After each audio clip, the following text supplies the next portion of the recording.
তেজপাতা দিয়ে দুর্গা প্রতিমা, জয়মাল্য অভিনব উদ্যোগ যা দেখে হতভম্ব। তেজপাতা দিয়ে দুর্গা প্রতিমা বানালেন সোনারপুরের যুবক জয়মাল্য মণ্ডল। একচালার প্রতিমায় একই সাথে রয়েছে লক্ষ্মী, গণেশ ও কার্তিক, সরস্বতী। অসুরও বানানো হয়েছে তেজপাতা দিয়ে। তেজপাতার তৈরি এই প্রতিমা পাড়ার মণ্ডপে পুজো করা হবে। পুজোর পর গিনেস বুকে পাঠাতে চান জয়মাল্য। সোনারপুর কলেজের ইতিহাস অনার্সের ছাত্র জয়মাল্য। ছোটবেলা থেকেই পেন্টিং এবং নিজের হাতে কিছু বানানো নেশা ছিল তার।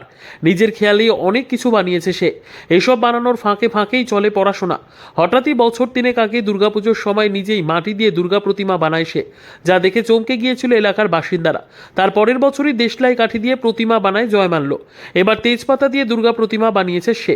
এলাকারই দোকান থেকে তেজপাতা কিনে এনে তা দিয়ে প্রতিমা বানায় জয়মাল্য। প্রতি বছরের মতো এবছরও জয়মাল্যর তৈরি এই প্রতিমায় এবছরও পাড়ার ক্লাবে পুজো করা হবে। হ্যাঁ, তোমার নাম কি এবং তুমি কিভাবে উৎসাহিত হলে, কিভাবে বানিয়েছো, কি বলবে? আমার নাম জয়মাল্য মণ্ডল। আমি সোনারপুর মহাবিদ্যালয় হিস্ট্রি অনার্সের একজন ছাত্র।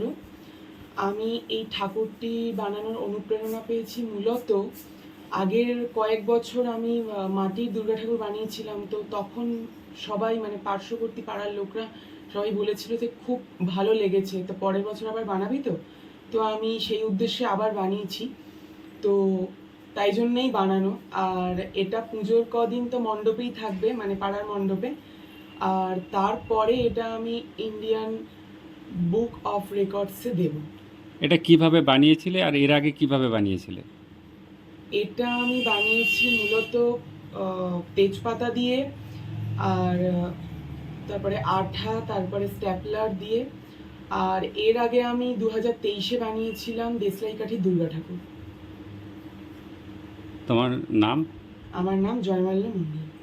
সুস্থ থাকতে কে না চায়, কিন্তু দিনের পর দিন সুস্থ থাকতে চাইলেও যেন সুস্থ থাকা আর হয়ে উঠছে না। কারণ বিভিন্ন জায়গা থেকে সুস্থ হয়ে যাবেন এমন প্রতিশ্রুতি পেলেও মেলেনি কোনো সুধা। আপনি ভাবছেন কোথায় যাবেন, কিভাবে সুস্থ থাকবেন, এমন নানা প্রশ্নের সম্মুখীন হচ্ছেন। কিন্তু ভাবুন তো, এমন কোনো ডাক্তারবাবুর সন্ধান যদি আমরা দিই আপনাকে, যেখানে গেলে আপনি ম্যাজিকের মতো সুস্থ হয়ে যাবেন, কেমন হবে? হ্যাঁ, আপনি ঠিকই শুনেছেন, চিন্তার কোনো কারণ নেই, সেই সন্ধান দেব আমরা আপনাকে।